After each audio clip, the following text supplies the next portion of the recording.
Again, many thanks for joining us on this edition of the program. People, Politics and Power seeks to bring context and clarity to issues and events that underline our daily endeavors. The 1999 Nigerian Constitution, in Section 7, Subsection 1, guarantees a system of local government by democratically elected local government councils as a third tier of government. In addition, the Constitution states that the government of every state shall ensure their existence under a law which provides for the establishment, structure, composition, finance, and functions of such councils. Now, what this means in plain and unambiguous terms is that the chairman and councillors of local government councils, like the chief executives and legislators at the federal and state government levels, must be directly elected by the people. However, since Nigeria's return to democratic rule for over 2 decades running, local government administration has been subjected to undemocratic practices and experiences by overbearing state chief executives who have often usurped their constitutional guaranteed powers and statutory allocations through all manners of subterfuge. State chief executives have very often dissolved democratically elected local government councils and in their places installed hand-picked caretaker committees, in some cases for the entire 8-year tenure of such governors. The state governors have also often been accused of tampering with the statutory allocations of public revenue to local government councils under the guise of joint state-local government accounts. The control of these allocations by the state chief executives is fingered as one of the reasons why they are reluctant to conduct credible local government council elections, contrary to the provisions of the 1999 Constitution as amended.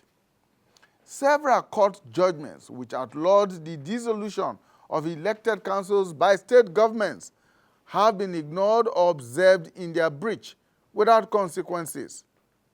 The situation has no doubt continued to undermine the purpose and essence of the local government system in Nigeria as the closest tier of government to the people.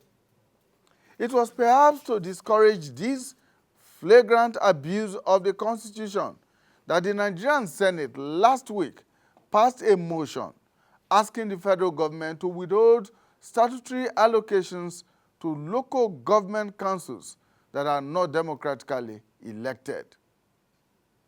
But does the federal government have the powers to withhold the allocations of another tier of government? What will be the impact of such an action on local government administration? And can such a step force the hands of state governors to respect the provisions of the Constitution by conducting credible democratic elections into local government councils? Now, what other steps can the Tinubu administration take to restore the constitutionally assigned responsibilities, powers, and resources to the local government councils and ensure that they perform their duties and their roles? Again, another question has been asked. Does the National Assembly have the powers to legislate on local government affairs? Well, to take a deep look at these issues, we are joined in the studio by distinguished Senator Abba Moro. He's a senator representing Benue South Senatorial District, and he is the minority leader of the Nigerian Senate. Thank you so much for joining us. Thank you. Welcome. Thank you. Also joining us is Itodo George Emmanuel. Mr. George Emmanuel is a lawyer who is based here in the nation's capital, Abuja. Thank you so much for joining us. Thank you for having me here. And we're also joined by Honorable Jibril Sabo Kiana, former chairman of Kiana Local Government Council or area of Nasarawa State, and was also an official of the Association of Local Governments of Nigeria, AGON. Thank you so much for joining us. Nice to be here. Welcome. All right, we'll dive into our discussions right after this very short break. Stay with us. The Nigeria of our dream, the Nigeria we need, is the united, indissoluble, and cohesive Nigeria which guarantees equity, fairness, justice, and prosperity for its citizens. That is our focus on people, politics, and power. It is fresh, insightful, impactful. It's a must-watch. People, politics, and power on AIT.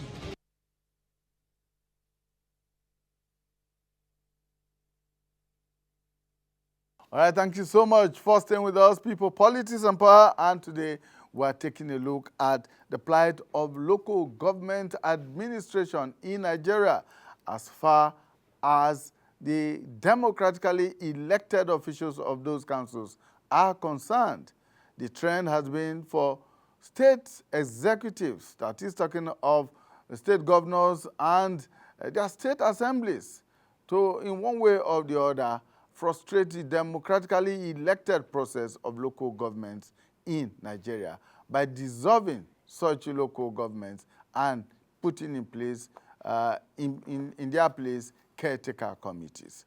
And last week, the Senate considered a motion moved by the Senate Minority Leader, distinguished Senator Abba Moro, former minister, and as I've just learned, also a former local government chairman, to bring some sanity to that process. And we will be looking at all of that right now. But let's begin with you, distinguished Senator Abba Moro. Why did you move that motion? Thank you very much for the question and for having me at this very, very auspicious time. I moved the motion against the backdrop of a move by the Benue State government to dissolve the council. As a matter of fact, sack the council because the caretaker arrangement had been put in place. People shortlisted for chairman, vice chairman, councillors, supervisory councillors. And so I got a call from my constituents and complaining that the state government was going to dissolve their councils. Even then, at the point that we were talking, there were two subsisting court restraining orders on the government and the Benue State House of Assembly from suspending or dissolving the councils, or for that matter, tampering with the tenure of the elected councils. And so I had to move the motion with the intention of advising the state governor to follow the path of law, to follow the constitution, that is war to protect by refusing to use political pressures to dissolve the local government councils. And of course, they have gone ahead to sack the councils as it were today.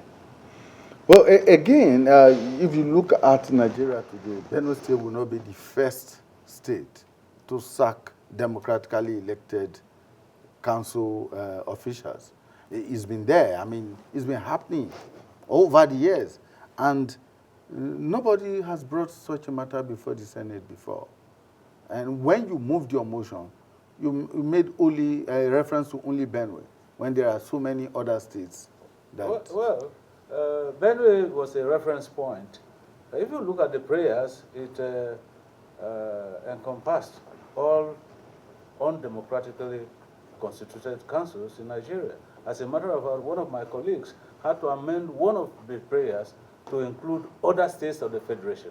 And so, as it were, as at the time that the resolution of the Senate was passed, it was no longer Benue State, but the whole of Nigeria. And you recall, like you said, Anambra State, for instance, throughout the period that I was chairman of local government and up to this moment, have been running the local government system by caretaker committees and sometimes at various times by sole administrators, which is alien to the constitution of Nigeria. Section 7.1 of the 1999 Constitution as amended provided explicitly that there shall be a local government system by democratically elected councils. It's there in black and white. And so if you do otherwise, if you have sole administrators presiding over local government councils, if you have caretaker committees presiding over local government councils, it's illegal. And of course, things happen when they should happen. If he had been on before, people have not complained. People may not have complained. People may not have brought it to the attention of the Senate and the Nigerian government formally. But as you have just known, I was local government chairman. I was an official of Argon, national vice chairman of Argon, and the state chairman of Argon in Benue State. And so today, there is an imperative need to stabilize our system. We are trying to deepen democracy. And the very foundation of democracy is a local government system. And so tampering with elected local government councils certainly is illegal and is against the Constitution, the ground norm of the Nigerian political system. And that is why I brought it up. And if you notice, it received overwhelming support by other senators because it's something that everybody has known. It's somebody that everybody wouldn't like, but like they say, who will bear the cat? And so I had to pick up the courage to raise the issue before the Senate. And of course, it's receiving attention appropriately.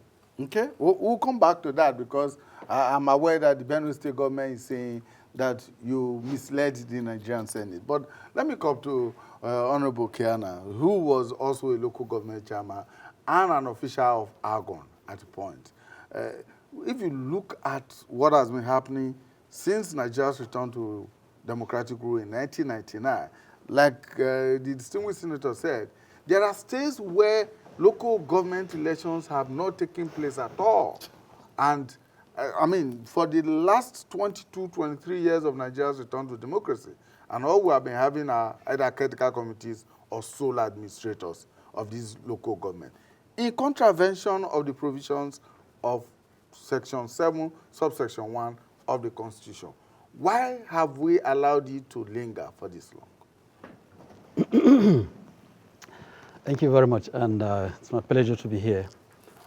Let me first and foremost congratulate the distinguished senator for reigniting the subject matter in the National Assembly, and probably now to reawaken the country on the absolute need of the war that we have been raging since with you as one of the initial anchormen that has been bringing up this subject matter for the past 22, 23 years.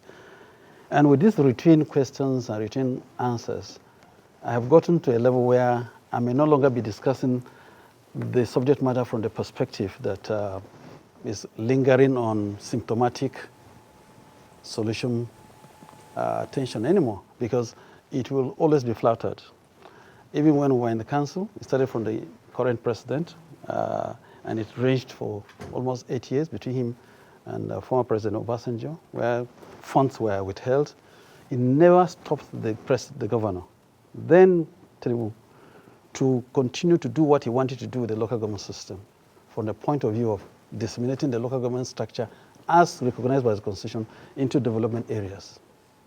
Because his theme then was to satisfy political arrangement that will favor his management of the state and have firm control of the structure in the manner and mode he wanted. So these symptomatic problems, solutions have always been proffered by various governments at national level and both at executive level and the national assemblies.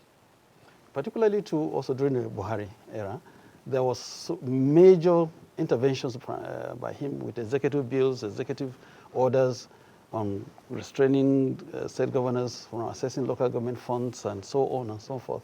It withered away with time. So I think this subject matter has now transcended the issue of, gladly it's now because it has become a subject matter for us to discuss, but we should be looking at the structural permanent structural solution to this problem.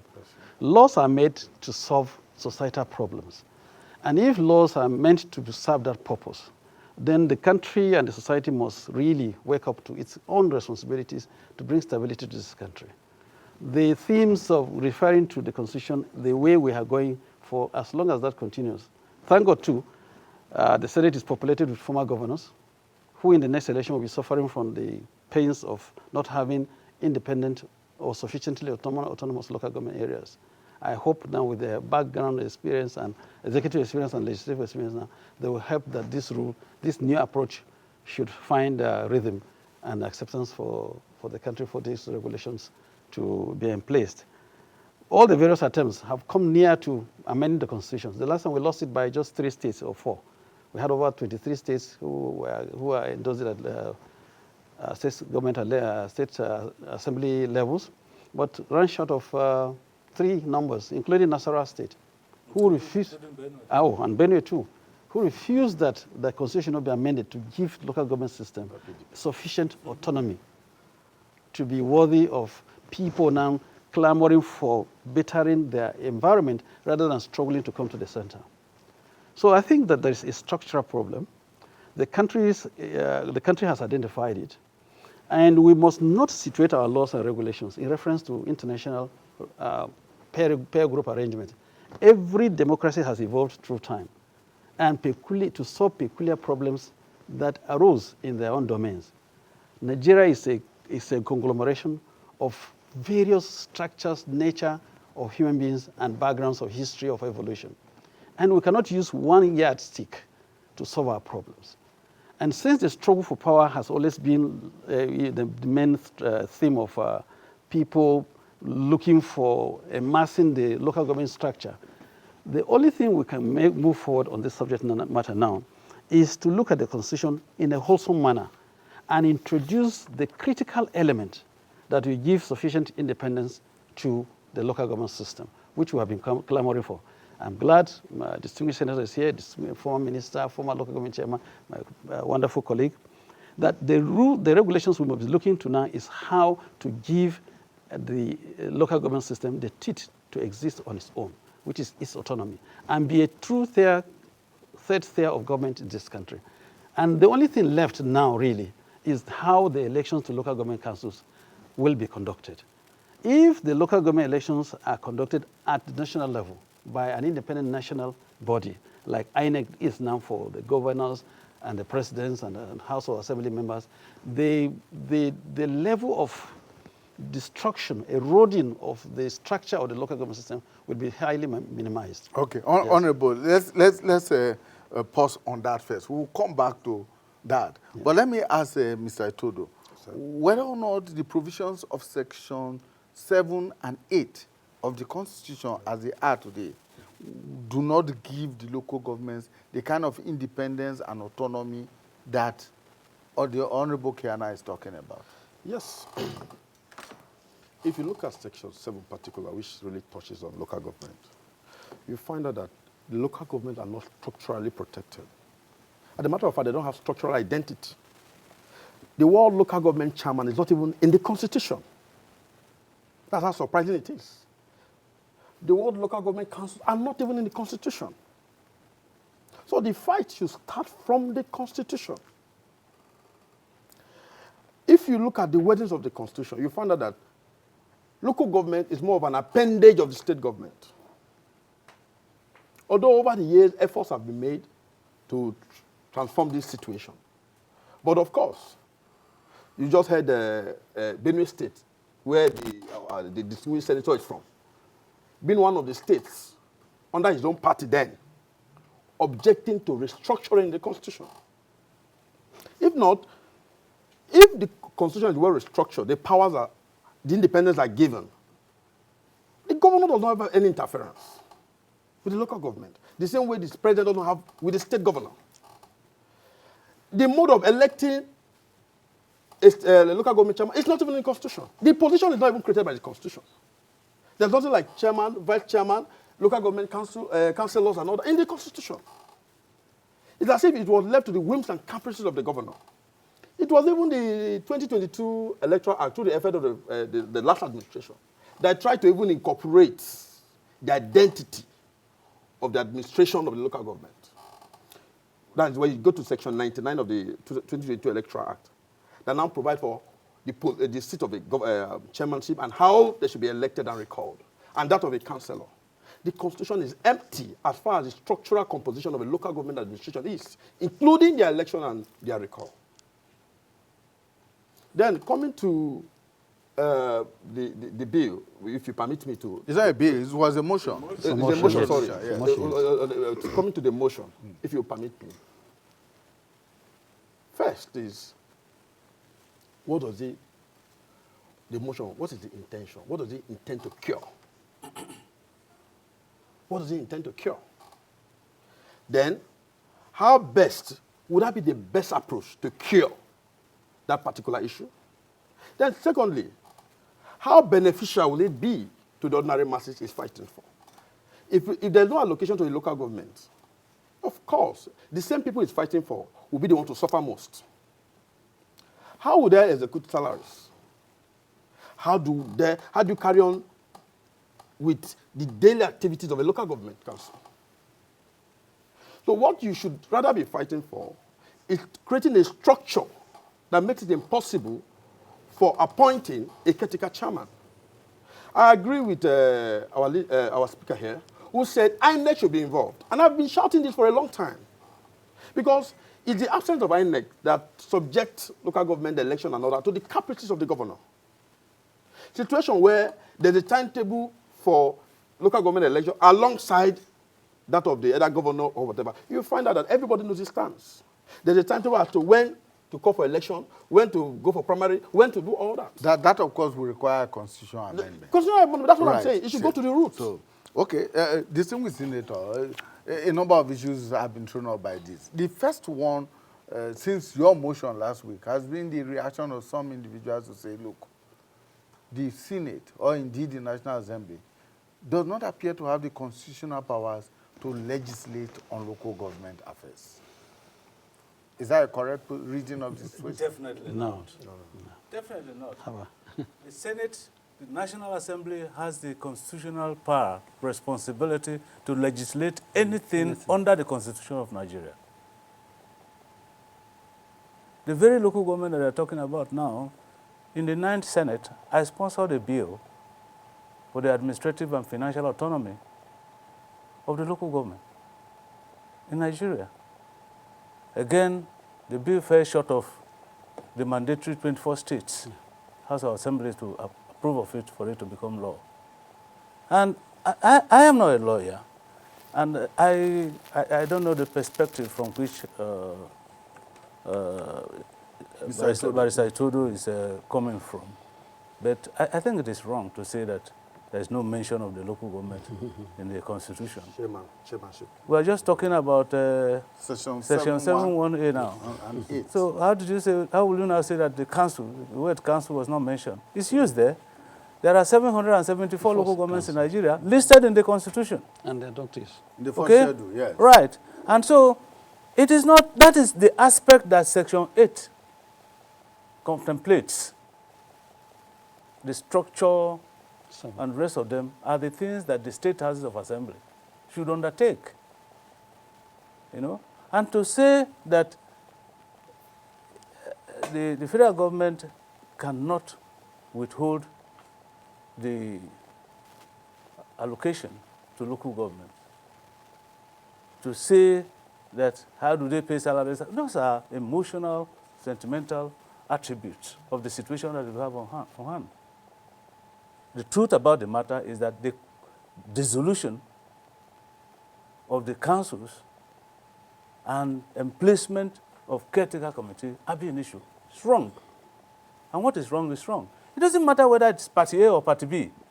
I'm not talking actually from the perspective of a PDP. No. The way it has been laid now, my motion is there in black and white.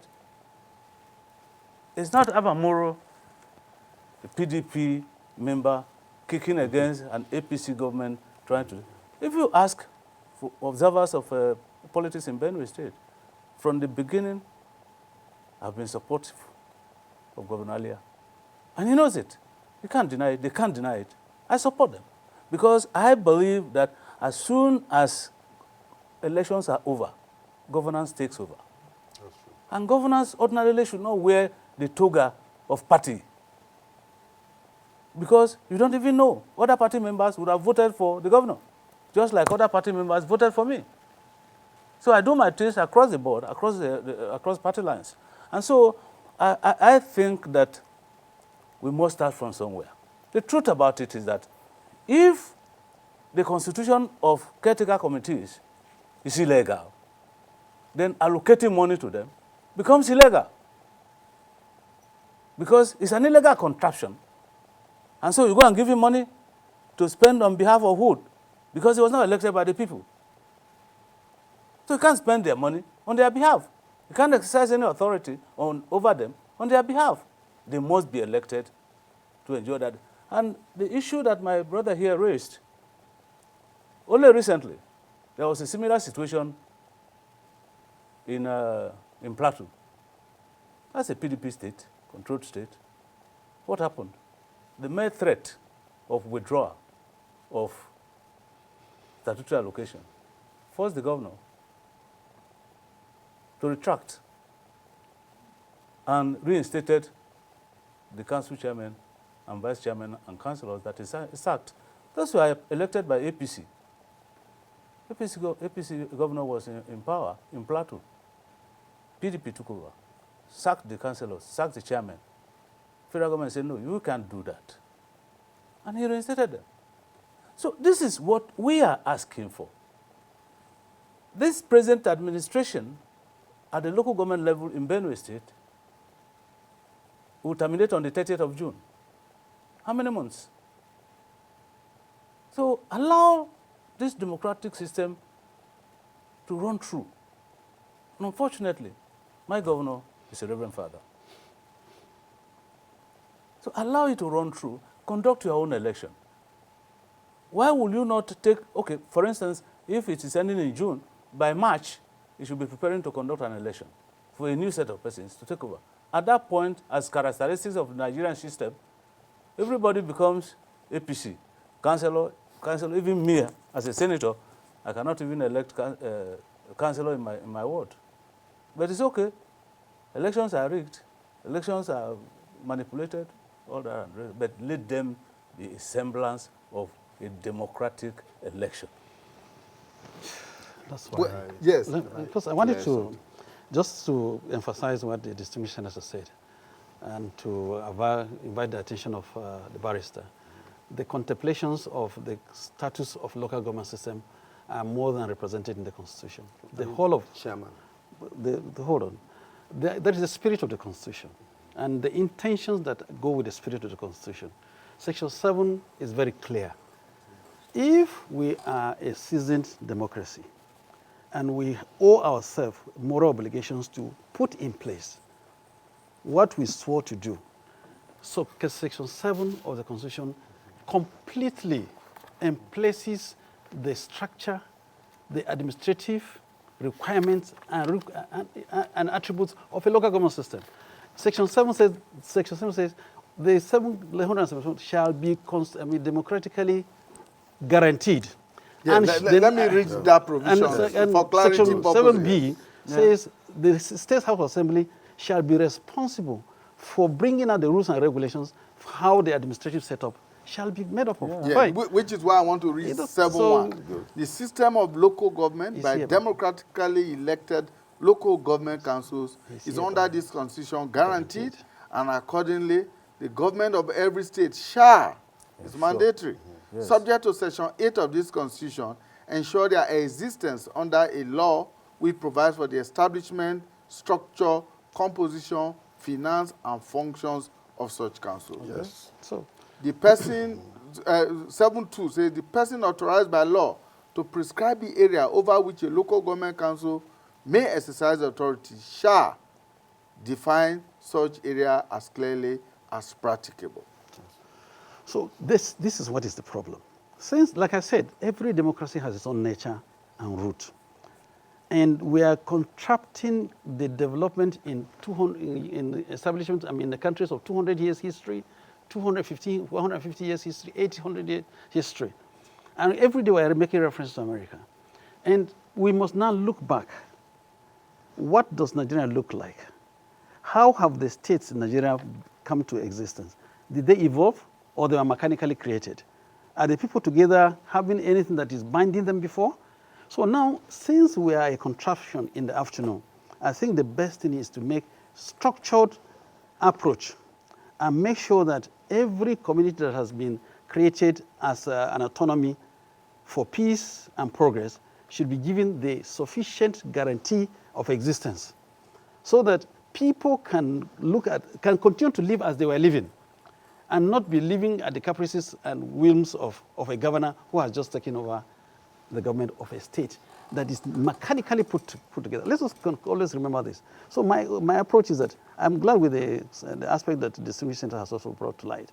Yes, this symptomatic approach, particularly at this time and this early stage of the assembly, has really woken up this subject matter. And I think you have an opportunity now to go to the root of this matter. The country is highly mobilized against the second tier of government, which is the governors and their state arrangement, to really now make sure that this structural arrangement is put in place once and for all. So there's a first tier of government, there's a second tier of government like the governors, and there's a third tier of government, the local government systems. Yes. With all the elements structurally and provided for as in the Constitution. How, like you said, how the election should be conducted, how their finances should be sourced, and blah, blah, blah. In any case, let me say it, inside this Constitution, by the fourth schedule, there is no arm of government that is even more responsible for the conduct of affairs of the people of this country, like the local government system.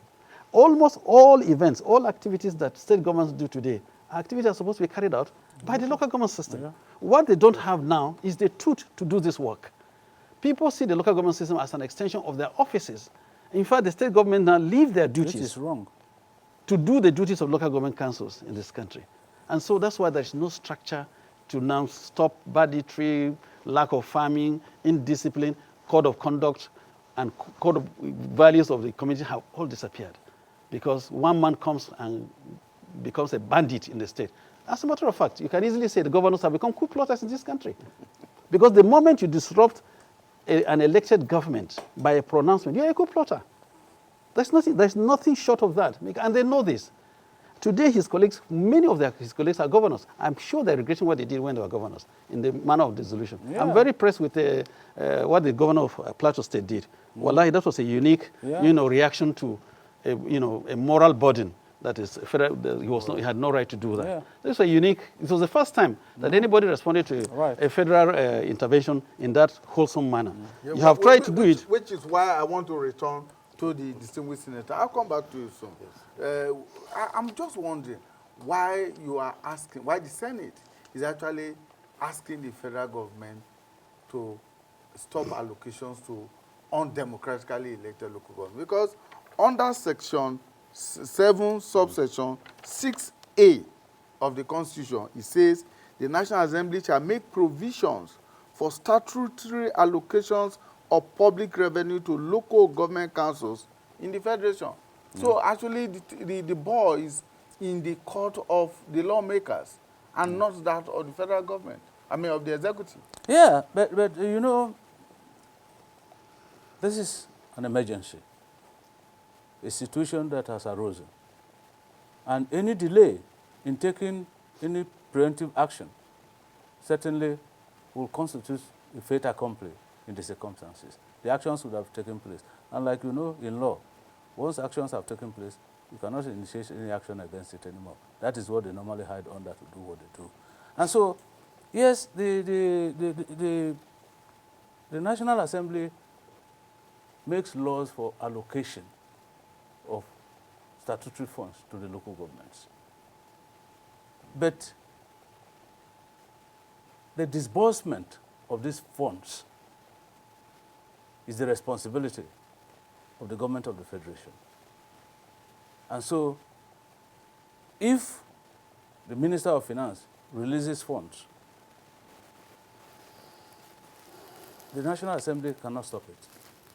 But the National Assembly can ab initio say, can advise. Can ab initio say, we are not allocating funds to XYZ local government because they are not democratically elected. Well, we are not releasing funds, rather, because the allocation of funds is a constitutional responsibility.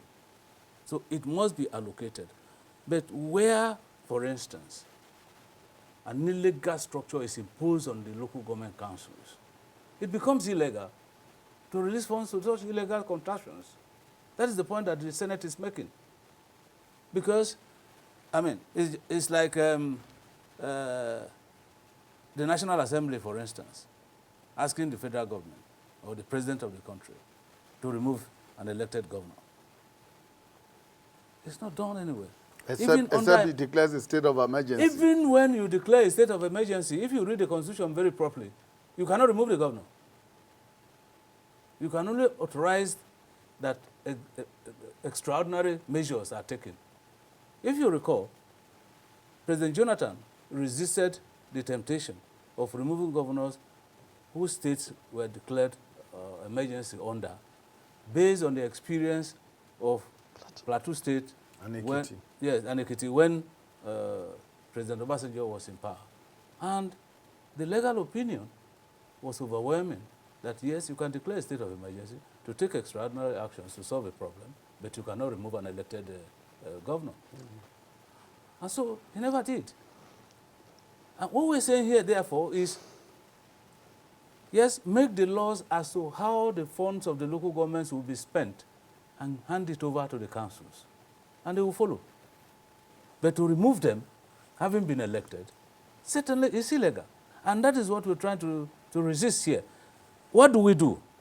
Like I said before, the question now is who bears the cut?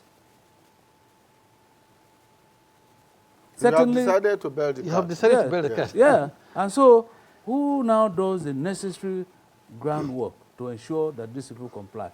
Because like I said, what has happened is very pathetic. Because the industrial court has ruled, no, don't tamper with the elected councils and their tenure. The State High Court has also ruled on the same issue that what the industrial court did was right and that they should not tamper with the House of Assembly and the governor. Yet, they have gone ahead to remove them, to sack them. And like you just rightly pointed out, they said I misled the Senate.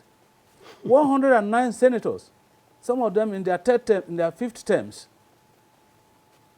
can't read the Constitution, don't know the provisions of the law. Is Abamoro that is misleading them? On the contrary, is the state government that misinforming the public. Because at one breath, they refer to this chairman as former chairman. At another breath, they say they were sacked because they were found culpable of fraud. So, what difference does this make? Whether you dissolve, or you suspend, or you sack, the moment you oust the councils from taking their responsibilities, you have removed them. In any case, all local government chairmen could not have at the same time committed fraud. And all councillors. That's what they did. That is what they did. If you look at the press conference given by the chief press secretary to the governor, that's what he said. That they were investigated. And the question that I asked them is, they were investigated, were they asked questions?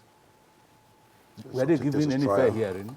If they were investigated, they should be prosecuted. Yes. Not sacked. And then, at best, interdicted and suspended, but not dissolved. So that is a pitiable situation that we have in Benue State.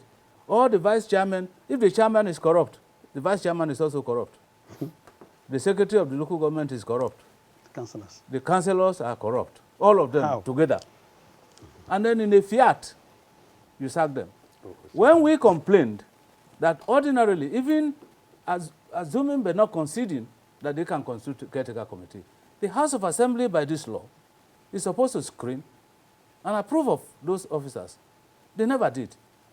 It was after the brouhaha of the National Assembly and reactions from the Nigerian public that over the weekend, they submitted a list to the State House of Assembly for screening and confirmation after they had announced. Right now, as I'm talking to you, the State House of Assembly is in session to approve the list. that has already been announced. Well, by Saitodo, Yes. the argument that was made by the Benue State government, which has also been made by other state governments in dissolving local government, is the fact that they acted on the recommendation of the state houses of assembly to dissolve or sack those local governments. Does the state assembly have such powers under the constitution?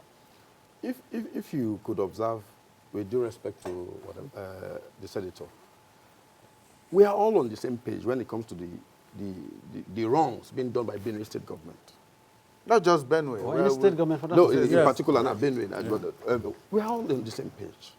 My own position is that the Constitution itself did not protect the local government chairman and all the administrative bodies of a local government. I'm not saying the Constitution did not recognize local government council, democratic, whatever. But I'm saying that the Constitution did not provide for the entry of a local government chairman, I use the word chairman, the vice chairman, and the councillors. No, it has. No, the Constitution is there. No, it provides for it. It didn't mention the word chairman, whatever, unlike that of a governor. It talks about government ensuring council. their existence Local under a government law council. which provides for the establishment, structure, composition, finance, and functions. Yes. So Yeah. But the Constitution itself. That's where the structure You know where I'm comes coming from in, now. where the- Now, the Constitution provides for the decision of the governor. When there are wrongdoings, the governor can be impeached. Provides for the protection of the governor, to avoid probably federal interference and all that. But when it comes to that of the local government, the Constitution is not clear on this. No, let me- that is why the governors are abusing their power. No, because let the me- governor cannot. Let me put light If you into look that. at, Let if me- you let me look, put- just a minute. Okay. If you look at I can't recall the particular section now. If you look at the Electoral Act, That's what I said. there's a clear provision Yes. for the election of local government, God bless you. especially the area council. Like Section 99. Yes, it's clearly stated there. Yes. And all the constitutions of the political parties provides for them. And even for qualifications and disqualifications. And the mode of their removal. So it's recognized by law because law. the Electoral No, Act is. Yeah, I mentioned that It's a section in the law. Electoral Act. I think the Constitution itself did not provide. Well, No, but let us- But the last administration, under the electoral, in Section 99 of the Electoral Act, tried to create that recognition. Not that's tried, it. no, created. No, created. Yeah. No, I'm talking about, if you still go to that law, Yeah. it still has its own lacuna. That's why I say try to.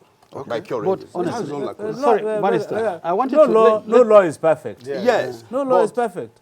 It only no, created... let's not even give room for this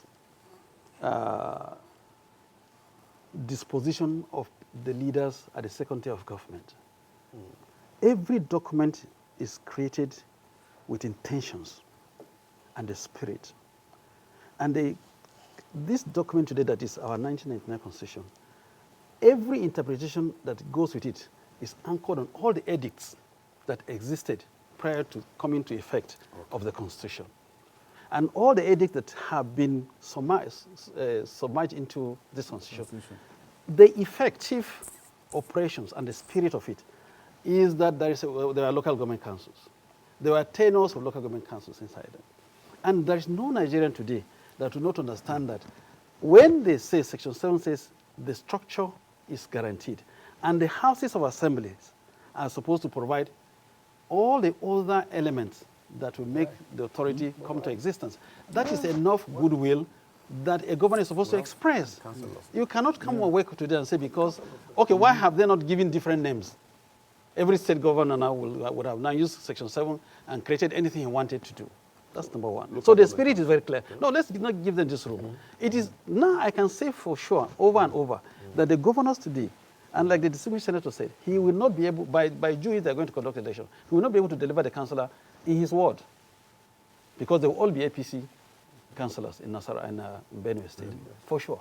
And since 2001, if you remember, 2001, we have been discussing this matter, that my happiness is that when the governors leave their seat after 8 years, they will be onlookers for the rest of their life in the political activities of their state, to the extent that they are maybe not members of a governing party. Now, as it is today now, the issues on ground today that relates to the governors, even where these monies are being misused, is 36, Section 6, 3 and 6, where they talk of joint accounts. This joint account funds, because even if you allocate the money, there is a provision that says these funds should go into a joint account. Yeah. That joint account is not meant to be shared by the state government, no. It is meant for the state governors to use the ratio of allocations by the statutory body to share 10% Of their own funds. of their own funds Internally that was generated. generated for that month into this respective state, local government and push back to the local government. Yeah, it is- because they have it- an obligation to make statutory allocations to the local government. in addition In from the- what what- comes from Yeah. the federal Not the other way around. Yes. Okay? So everything that you are clamoring for has been intended for and provided for. And it was in this our hurry to imitate what is called true federalism that they emplaced these sections without trying to offend the institution of the second tier of government. And this now has not worked. It is time, your distinguished senator, for us now to confront this subject matter and emplace naked rules and regulations, as it were, Yeah. for state governors Yeah. and also for local government councils. And I will be with you, we'll be able to partner with you on Right. this. Please, let us put this in together. For your information, Yes. one of the fallouts of this motion Yeah. is the resolution of the Senate that the Electoral Act and the Constitution must be amended. God bless you. But we have a problem here, a challenge here, that the houses of assembly of these states are more than mere appendages of the state governors Yeah. and government. They are like errand boys that if the governor says jump, they will say, how They high will can I fly. jump? They will fly. You know? So that is the situation. A situation where a House of Assembly will reject a Independence for constitutional himself. amendment for the independence Or of for the House himself. of Assembly. Yes. For himself. Yes. Haba. That is how ridiculous our system is. Haba. And so, but no matter how Herculean the challenge is, this 10th Senate is prepared To do something to about take the challenge headlong. It will be wonderful. Beyond what you are doing there, the distinguished senator, how can the present federal government help in actually ensuring that there is a level of independence at the local government level? Dr. Kiana will agree with me that at our time, allocations to local governments were directly sent to the local governments. We had allocations directly sent to us. And not to the joint account. And No. not to the joint account, not to any state government account, nothing. Straight to the local government. Because in the first place, the basis of allocation to local governments are reflected on indices, Yes. which is also anchored on the performance of the local governments, especially in internal revenue drives. Fortunate. So now what happens very ridiculously is that local government funds now are pulled together in the states and redistributed. Again, very illegal. Which is not the intention of the Constitution. No, at all. And so I think that one of the steps that we must take here now is the direct release of allocations to local governments for their use. And this was tampered with when the Constitution was amended, very unfortunately, to hand over the conduct of elections To at the local state government level. independent To state electoral independent commissions. electoral Terrible. If not, in 1998 when we were elected, it was by it the was war. National Electoral Umpire. Yes, that was before we returned to democracy. Right. Yeah. Right. So it also means that in your carrying out your amendments, you need to We be shot looking- ourselves in the foot. Yeah, exactly. You need to be looking at the functions of state independent electoral commissions, whether you should collapse it into that of the national. And the state independent governments, national the electoral state houses of commission. assemblies will not accede to it because their governors will not. Okay. The No. Benue State government is asking you for an apology, and that you misled the Senate. Do you have an name for them? Well, I think they owe me an apology. The state government owes me an apology for calling me names, Yeah, yeah, okay. for being an effective representative of the people. All right. Because what they have done is an abuse of power, it's illegal, it's unconstitutional, and it cannot stand. All right, distinguished senator, let's leave it at that, gentlemen. Distinguished Senator Abba Moro, senator representing Benue South Senatorial District, minority leader of the Nigerian Senate, former minister of the Federal Republic, former chairman of a local government, a former National Vice Chairman. National Vice Chairman Algon. of Algon. Thank you so much for joining us. And George Emmanuel Itodo is a lawyer based here in the nation's capital. Thank you so much for your time. Thank you, sir. And Honorable Jibril Sabo Kiana, former chairman, Kiana Local Government Council Area of Nasarawa State, and a former national officer of Argon. Thank you so much for your time. So it's a pleasure to... All right, that's our program for today. Please join us again when we bring you a fresh edition of People, Politics, and Power. Bye for now.